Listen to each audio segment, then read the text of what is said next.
तो अब तक हमने देखा था कि सावजी जंगकुक को उसके नाम से बुला रहा था। ये सुन के किम को बहुत ही ज़्यादा गुस्सा आ गया और वो गुस्से से सोचने लगा कि मैं तो 1 साल से भी ज़्यादा वक्त से जंगकुक के साथ था, पर उसने कभी भी एक बार भी मुझे उसके नाम से नहीं बुलाने दिया।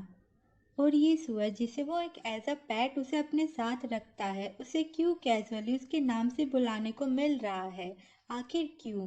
तभी जंगकुक ने उसे धक्का देकर चिल्लाते हुए कहा कि इससे तुम्हारा कोई लेना देना नहीं है।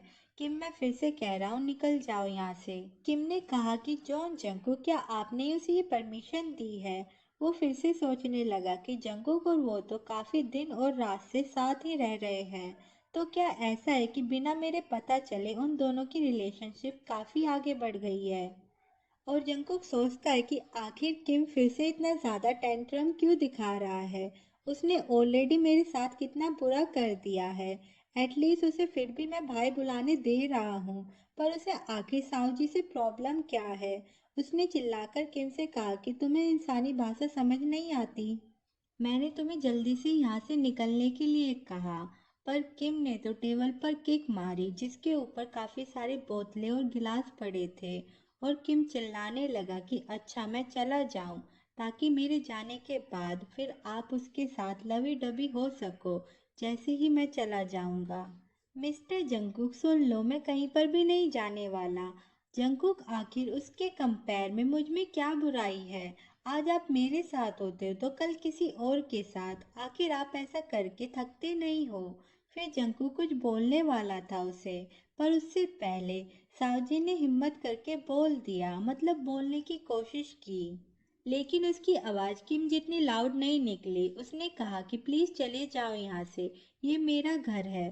तुरंत ही किम हाथापाई पर उतर गया। उसने कॉलर खींच के कहा कि तुमने क्या कहा?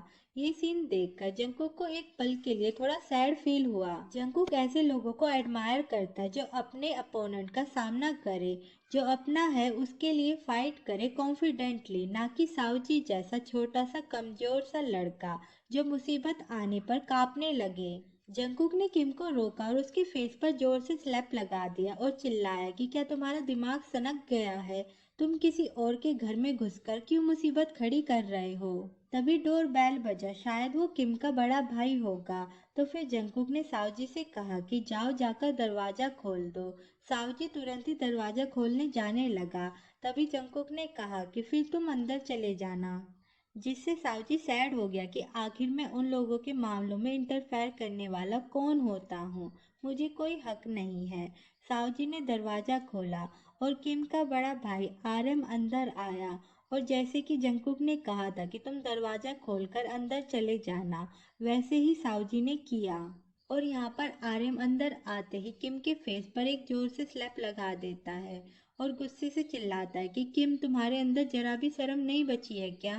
पर किम ने कहा कि भाई, आप ज़्यादा एनर्जी वेस्ट मत करो, आप मुझे कंट्रोल नहीं कर पाओगे। यहाँ तक कि मैं खुद को कंट्रोल नहीं कर पा रहा हूँ। मैं उससे प्यार करता हूँ। आर्यन ने चिल्लाया कि तुम पागल हो गए हो। वो क्या चाहता है, क्या तुम्हें वो समझ नहीं आ रहा है? इस तरीके से तो तुम लगातार उसे परेशान करोगे तो कोई भी काम नहीं बनेगा। एटलीस्ट जो तुम्हारी और किम फैमिली की बची कुची इज्जत है, उसे तो तुम बचा लो। तुम्हें क्या लगता है कि गे होना कोई प्राउड की बात है? किम जंकुक की ओर देखते हुए सोचता है कि मैं जरूरी पागल बन गया हूँ, नहीं तो फिर मैं एक लड़की से प्यार की भीख क्यों मांगता? एकदम ही पोथेटिक लव स्टिक फूल बन गया हूँ। मैं जिसे इम्पोर्टेंट भी नहीं समझता हूँ, उससे मैं खुद को कंपेयर करने लगा हूँ। किम ये सब कुछ सोच तो रहा था, पर अंदर से उसका दिल कुछ और ही चाहता था। वो अभी इस दरवाजे से बाहर नहीं जाना चाहता था। वो जॉन जंकुक को छोड़कर नहीं जाना चाहता था, भले ही उसे बेइज्जती से गुजरना पड़े, एम्बैरेसिंग से गुजरना पड़े, पर उसके अंदर एक डर था जॉन जंकुक को खोने का। जॉन जंकुक ने ऑलरेडी ये डिसाइड कर लिया है कि वो अब पीछे मुड़कर उसकी ओर नहीं देखेगा। तो फिर अगर अभी किम ने भी उसे छोड़ दिया तो फिर उन दोनों का पूरी तरीके से एंड हो जाएगा। किम को डर था कि फिर पूरी जिंदगी वो उससे नहीं मिल पाएगा, और ये बात वो एक्सेप्ट नहीं कर सकता। पर जो भी हो, आर्यन उसका बड़ा भाई, वो तो उसे लेकर जाने लगा। उसने जंकुक से कहा कि किम ने आज तुम्हें बहुत ज़्यादा परेशान किया, ये हमारी ही गलती है, किम फैमिली की ही गलती है। कि हमने उसे अच्छे से परवरिश नहीं दी। मैं अभी उसे लेकर जा रहा हूँ, फिर वो कभी आकर तुम्हें परेशान नहीं करेगा और यही हम सब के लिए ठीक रहेगा। किम तो अब भी जंकुक की ओर देखे जा रहा था और शायद जंकुक भी उसकी ओर देख रहा था।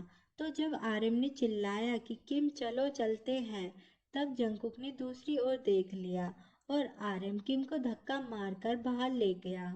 उन दोनों के जाने के बाद जंकुक बहुत ही ज्यादा सैड बनकर सोफे पर बैठ गया था और स्मोकिंग करने लगा था। साथ में ही उसने सावजी को भी बाहर बुलाया कि अब आ जाओ। सावजी बाहर आया और इधर उधर देखते हुए पूछा कि क्या वो लोग चले गए। जंकुक ने कहा हाँ वो लोग चले गए।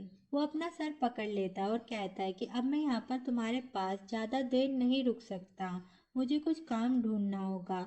और ऊपर से किम भी जानता है कि मैं यहाँ पर रहता हूँ, कौन जाने वो फिर से मुझे परेशान करने आ गया तो फिर मैं बस 2-3 दिन में ही यहाँ से दूसरी जगह पर रहने चला जाऊंगा। ये सुन के सावजी एकदम ही शॉक्ड रह गया कि क्या आप जा रहे हो। और वो सोचने लगता है कि मैं जानता था कि एक ना एक दिन जरूर आएगा ऐसा, लेकिन वो दिन इतनी जल्दी आएगा ये मैंने उम्मीद नहीं की थी। काश कि ऐसे दिन ज्यादा वक्त तक चलते, बस एक दिन और वो यहाँ पर रुके, बस मैं ये चाहता हूँ। फिर सावजी को रियलाइज हुआ कि लेकिन आखिर में तो एक ना एक दिन उसको जाना ही होगा। तभी जंकुक ने उससे कहा कि सावजी यहाँ पर बैठ जाओ, ऐसे खड़े मत रहो। फिर सावजी बैठ गया और जंकुक उससे कहने लगा कि सावजी आज जो वो लड़की थी वो तुम्हें पसंद करती है ना।